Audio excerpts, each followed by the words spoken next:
And greetings, Niftyites and Niftyettes. That would be the males and the females of you. For you non-binaries, Niftyzers. Welcome to the Nifty Show. We're glad you're here. I'm Joel Comm, and the other guy, well, that is Sir Lord Travis Wright. Hello, good It's sir.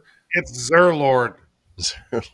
I don't know exactly when we're airing this, but to timestamp, it is the 23rd of May, 2022, and you are freshly back from VeeCon. Give us a quick summary of your experience there. Well, I mean, it's one of those things. You and I are seasoned conference vets. We've been to lots of conferences, and so in some ways it was mediocre. In other ways, it was great. Right? I mean, the networking was very solid. The community, very caring community. So the community is great. Bringing together all those people, that was awesome. That was one of the things that Minnesotans talked about. Is like, wow, everybody was pretty polite and nice from the group. So I think that he'll iron out some things. I mean, it's like I don't know how much money we spent for some of these NFTs. I know I bought a gift go at Mint for 5.55 ETH, Right. and I don't know why I had to pay for $7 water when I was at the conference. It would seem to me that they probably could have given away at least some water to folks. Oh, I don't know. So I was a little disgruntled and a little dehydrated, oh, but I went ahead and bought the $7 water. and then you were more gruntled. I was less grundled. The But the actually, no, big I news. had a great time. There was a you can see how I think conferences of the future will be, especially VeeCon. It's like so we had the main stage at the football field, and there in Minnesota, the U.S. Bank Stadium. But then also around the top perimeter, he had it was like collection area. There was one rally.app had some stuff there where they were fractionalizing all these different sports collectibles. There was like sneakers for sale, and there was it was just interesting, the collectibles that were fractionalized, and you can see how this is going to expand over time. Hmm. The big news for those of us who hold gift goats is that he finally announced a collab with a major name that mainstream has heard of, and that's Beeple. And so that immediately started clearing out the gift goat floor. Anything under 35, I think, ETH was bought out, snapped up really quick. And, we predicted this a long time ago that he's got to work with Beeple. And the other prediction that I have is that he's got to work with Ferocious. And I think that that will probably, in putting on my Futurist hat, that will happen at some point. So I'm really curious to see what this Beeple thing is going to be. To be interesting to pay attention to. But Uh-huh. today we're not talking about any of that, although we just did. Well, we are. We're talking about events. We are talking about events. That is Yeah. true. It's actually there's a perfect tie in here. Didn't mean to do that, but that's what happens when you've been broadcasting as a professional for 3 decades. You find natural tie-ins, and this one is something that we've been talking about the concept for years now, and that is how NFTs can be used as tickets for events. And one of the biggest segments of the live music industry are festivals. And we have with us today a gentleman who is the founder of the FestivalPass. These guys have been in business IRL for quite some time, and they are launching the Festival Family Project, an NFT that will get you access to the festivals. Ed Vincent is here. Ed, welcome to the Nifty Show. Hey guys, how you doing? Great to be Doing here. well. Yeah, man. So tell us a little bit about what you've been doing. We're looking at festivalpass.com here. Tell us what this is, and then we'll get into the NFT part of it. Sure. So, first of all, I've been an entrepreneur for well over 20 plus years and have had multiple companies that I built and sold and exited. And what this company is, festivalpass.com, it's a subscription marketplace for live events. So even though it's called Festival Pass, we have lots of festivals on there, but we also have every other live event you can imagine. We have every major concert you'd want to go to, every major sporting event you'd want to go to, Broadway, over 80,000 live events are on the platform. And we also have 600,000 hotels you can use credits to book rooms at. And I think it helps to share the way the model works is that people pay a monthly subscription fee, and for that they get credits, and then they can use those credits to redeem for all of these live events. That's going to be awesome. And so, so the whole platform. You have an existing business around music already, right? And so you guys, so think about it like this, folks. I think StubHub or Tickets for Less or any of these places that you might go to get tickets. This right here is going to be the entree into those with NFTs, correct?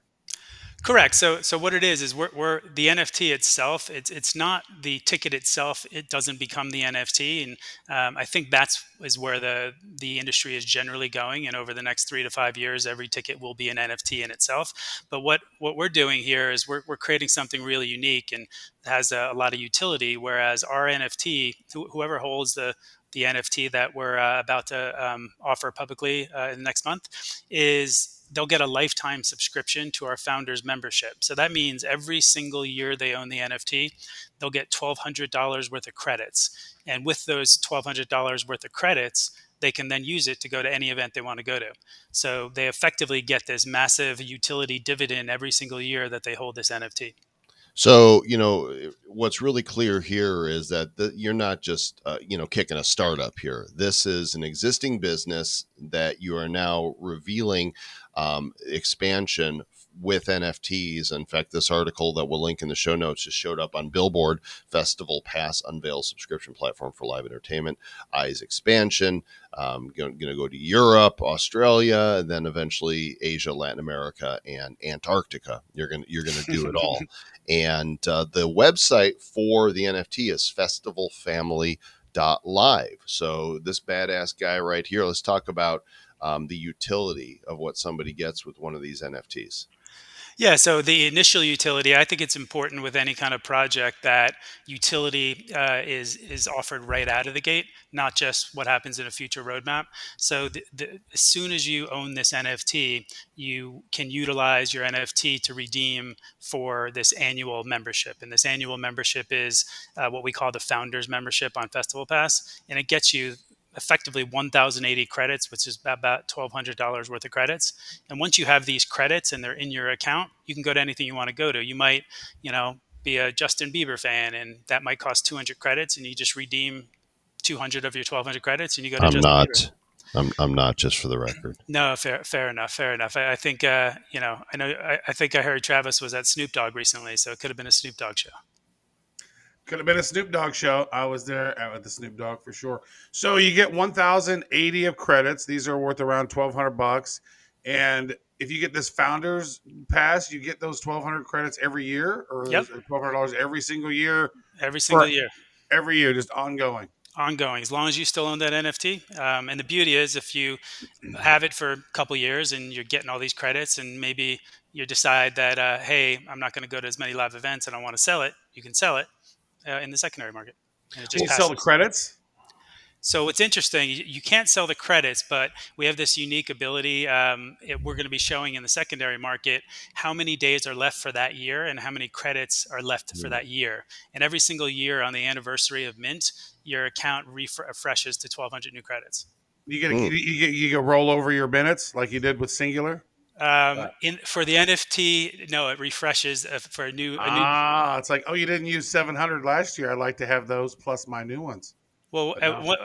what's fun about having that ability is I think it will create a little gamification on the secondary market where somebody will look and they'll say, well, hey, this NFT is selling at X. It has 1,200 credits and 40 days or let's call it 200 days left on the account. But another one only has 10 credits left, and it might be mispriced. Maybe the secondary market's not pricing it right, so somebody can have the fun of going in and playing the game and making sure they're buying the right NFT. Trav, you just totally dated yourself there. Singular. It's like, I know. I did it on purpose. yeah, that's good. How about here? I'll date us even more. Let's go back even further. MCI. Remember them? Phone. It was like a multi-level phone service. WorldCom. Oh my gosh, so far back. Okay, so this is what's standing out to me right here. No more ticketing fees like that. So I just bought we're going to New York for NFT NYC, and I was talking to producer Aaron and saying, what show should we go see? Because we're going to spend an extra night, and we're going to go see Moulin Rouge. So I bought my tickets, and the fees are just redonk. Like it is, they're pillaging people with these fees? Convenience fee. Convenient for who? It's not convenient for me. It's just convenient for Oh man. Ticketmaster. Yeah, my convenience fees for the Super Bowl tickets were ridiculous. Like it's almost it should be illegal. Like I remember back in the day where Pearl Jam was fighting Ticketmaster, and trying to get rid of a lot of those fees. And it seems like what happened was they basically just entrenched it even more so, and those fees are ridiculous. I kid you not. I spent $2,400 in convenience fees on my Super Bowl tickets. It's unbelievable. And then went to the Final Four, ridiculous fees. Like it's unbelievable how much the fees are. So how are you guys eliminating? I think I just intercepted Joel's question. No, it's a great question. Continue. Yeah, how are you getting rid of those ticketing fees? Yeah, how are you getting rid of those? Yeah, so this is just rolls over into the NFT. I mean, our core business is all about transparency. So it's all about what the price you see is the price you pay. Therefore, it doesn't come with all those fees that you see at the end, where you think you're buying $100 ticket and before you check out, it's $160. Or in your world at the Super Bowl, I'm sure it was 10,000 and 6,000. But the what we're doing is, because we're building this community of a membership, is we're willing to take less margin on our overall business by getting recurring subscription fees. So for us, it's really about when people join our community and they're paying a monthly subscription fee or an annual subscription fee. What we're able to do is we're able to not charge those big fees that some of the other ticket companies charge, because we're okay with a smaller margin, because we have recurring revenue coming from our membership. And for us, it's all about building community and passing some of that ownership, if you will, back to the community. And part of what you might see in some of the things that I think I shared a press release with you guys, but the philosophy of what we're building in the company is really a Web3 philosophy, even more than Web3 technology. Of course, we're using Web3 technology, but our philosophical approach to why we built this company from day one is become a member, share amongst your passions, be part of this, and find a way to get compensated, whether that compensation is in lower or no ticketing fees, whether that's in when you share, you get free credits, or as time goes on, more and more, some of the tools in Web3 will allow us to provide loyalty tokens and credits to people who are part of our community. How can you give credits every year for life with one NFT? I mean, is that like a lost leader approach? What are you doing here? Good question. So there's a couple of things, right? So one is the price of the NFT will be a great price for the individuals, and we could talk about how the first tranche is going to be lower and how it's going to go up over time, and why the floor will go up with it, and I'll happy to explain that. But one of the ways we're doing it, right, is that we're only selling 10,000 of these, and I think everybody always realizes that the 10,000 passionate customers, 1,000 passionate customers can really be instrumental in building a community around your business and going forward. So what we're doing with this is, we don't think it will be a lost leader. We think we'll probably break even on the NFT. But part of it is the ability for those who come in and utilize it. Some people will use all 1,200 credits every year. Some people may not. Additionally, some people might be investors, and they might come in and choose to buy it because of the increasing floor price, and may choose not to use the credits. We'll see. But part of the future liability, because it is in perpetuity forever, there is a fee within the secondary market transactions, like you're referencing Gary Vee and VeeCon. A large portion of Gary Vee's ongoing money comes from those royalties that happen in the secondary market. So there will be a secondary market royalty fee embedded. And if you think about the way you model things out, I was an investment banker out of college back in the day, so we've modeled out what this future will hold, and hopefully it means we won't be losing money on the NFT over time. But even if we do have a small loss on the NFT, in the big picture, what it's doing is it's truly building the community around Web3, and it's really exciting for the people that got in at the early price, because there's other cool things in the utility that I can explain that we think will be super high level access going forward, including quarterly bucket list kind of events that only the NFT holders can get to. That's nice. So tell us a little bit about the artwork on this one, because this guy kind of looks like Russell Brand a bit, on the card. So it's like on each different tranche you have is going to be different artists, or what exactly? And then how many is in a tranche? Tell us all about the things. Yeah. So that's why we're calling it Festival Family, is because when we think about who our current customer base is and people that go to events, is there's several personas. You guys might have heard, and there's been so many studies that there's really only 16 personality traits that exist in the world. We're not going for a full 16, but we're building 10 personas that kind of speak to individuals that go to different things. So what you're seeing right now, which is our first tranche, is we call him Legend. That's his name. But he's a rocker, right? So he's a rocker that, maybe a guitarist and frontman. He's a guy that people that love rock and roll can relate to. In future tranches, and we're going to do a total of 10 tranches for this Founders NFT. Each tranche will be 1,000 for a total collection of 10,000. Some of the other personas that will come in other tranches, there's going to be a female rocker. There might be a DJ for those people that love EDM. There could be, a sports related one. But the idea is there's these 10 personas that kind of make up our community and our customer base, so that, getting in early, you're going to be able to pay the least, obviously, because each 1,000 tranche, we're going to increase the mint price. And the idea there is we really want people that get in early to benefit. So, as we're talking about pricing and release, what is going to be the release date for the first tranche, and how much is one of these festival family passes going to cost?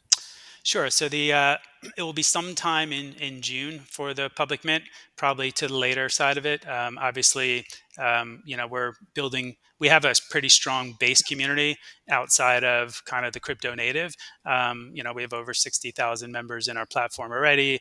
We have a big Instagram, but what we're trying to do is build now our Discord and build our Twitter so that people can be aware of and participate in both the allow list as well as the public mint. So that will be probably late June when we officially do the public mint. So that was your first question. And then the other is price. So because it's a very heavy, high utility product, and because you asked a very important question, which was how do we afford this going forward, the price of the mint is going to be slightly higher than you might find in a lot of other projects that are really just art driven and not utility driven. But for the first tranche, it will go live at the public mint at 0.75 ETH. And then each tranche after that will increase by a certain amount. I feel like you were building that up to be much more. That's 0.75 ETH for this first tranche is a really good deal. I mean, you guys are already delivering value to your members, and to get lifetime founder membership with $1,200 in credits a year, basically 2 years, and you've paid for it, and you got the rest of your life to keep getting the benefit. I mean, Even more so than that, because ETH is worth $2,000 right now, so 0.75 right. is like $1,500. Yeah. Like you're basically getting, you pay for it 1 year almost, right? You're able to get that, so that is actually a really, really solid deal over time. What do you think? So each floor tranche, and I'm feeling really tranchy right now, just so you know. Do not go in there. How much is the top? How much is the 10th tranche ballpark? How is that much is that going to go for, you think? We'll see. I mean, we'll have to play it by ear to see exactly, but each tranche should go up by about 0.2 ETH. So, as an example, 0.75 will go to 0.95, then we'll go to 1.15, then we'll go to 1.35. So that's about where it will end up. So the 10th tranche should end up somewhere around 2 ETH, and that will be the full 10,000 collection. And that's kind of how we modeled out where this makes sense for us to be doing it as a project. How's the community growing? Where's your Discord at, and how's that looking right now? Well, as I was saying earlier, is we have a great community in the traditional Web 2.0 world. So now we're just really starting to push on some of the things in the Web 3 world in terms of Twitter and Discord. We haven't really done a lot of that marketing yet. So that's one of the reasons why it will probably be late June before we even get to the public mint. Gotcha. Well, there you go, gang. FestivalFamily.live is the website for the NFTs. You can click here to access the whitelist. You want to get on this and pay attention to this project. Ed, it looks really super cool, dude. Is there anything else you want people to know?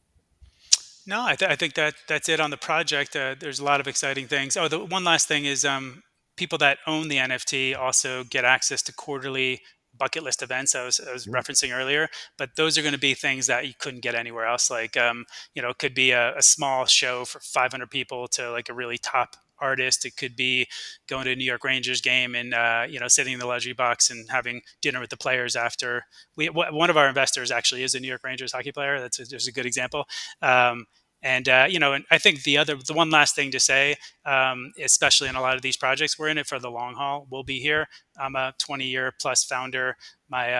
Some of our investors, co-founder of HomeAway, CEO of Alamo Drafthouse, movie group, numerous other people that are super successful entrepreneurs that are investors. So I just want everybody to realize it's like there's no rug pulls around here. We're in it for the long haul. We just really want to create a great Web3 community around our business, and we think that's where the entire live entertainment industry is going. So anybody jumping in now will be here around for a long time. The only rug pull would be as if you end up in a venue where everybody's standing on the rug and they yank it. But True. No True, NFT rug pulls. Thanks, Ed. We appreciate you, and we will be watching closely for this development here. Thanks, guys. Appreciate it. Great. Should be cool. Spot on. You know what? Music. That's a very important space, and I think that NFTs over time. We've talked about it. All the different things that can happen with NFTs in the music space, and the industry's not ready yet. Ticketmaster doesn't have an NFT solution, right? But once they do, and the industry starts taking that's going to be so cool. I think that should be where the fees should be. It's like, instead of charging us all these bullshit convenience fees, quote unquote, super convenient for them, just be like 10% of the ticket on this, if it gets resold, goes back to the creator or whatever, just like they should do. And because, when we're talking about 25, 30% of the total tickets being in additional fees, it's completely bogus. Like it just pisses me off. And actually, I go to less events because of how they screw us over. So They're greedy bastards. I'll go that to more. Fees are inconvenient. Yeah, it's inconvenient. That would be a great documentary that maybe Michael Moore can work on that next. An inconvenient fee. They could do that. You could totally do that. You're full of these. You got these great dad jokes today, bro. Yeah, I'm full of something. It's all these fees, vinegar, and fees. Other stuff. Well, hey, we appreciate all of you watching the All of Us or listening to the All of Us. Make sure you give us all the stars and all the reviews. And you might be like, I don't, somebody else is going to do that. No, we're asking you. Yeah, you, right? You haven't done it. I'm talking to you right now. True. Go ahead. Give us a review. Feel free to be witty, clever. We're more likely to read it if you are, but if you give us 5 stars, we love you just the same. And Sir Lord Travis, do we have to keep it spiffy? What do we got to do? Well, first of all, before we end the show, I just want to give a shout out to our amazing video producer, Chris. He kills it on the regular. So big shout out to him. He makes all the pretty graphics, makes it look all cool, helps us organize all the things. Makes us look better than we are. Oh, yeah. We got these good, handsome filters on. Like, we're really ugly, but these filters really make us look less ugly. So shout out to him, because one thing we know about Chris is he knows how to keep it nifty. Looking into the future, what do we see? It's lined with digital collectibles, we call them NFTs. Games, trading cards, digital art, and those crypto kitties. Joel and Zach are the hosts, you'll know. Joel and Zach say this will blow. They're locked and loaded, so ready, set, go! It's the nifty, really kind of spiffy. The nifty.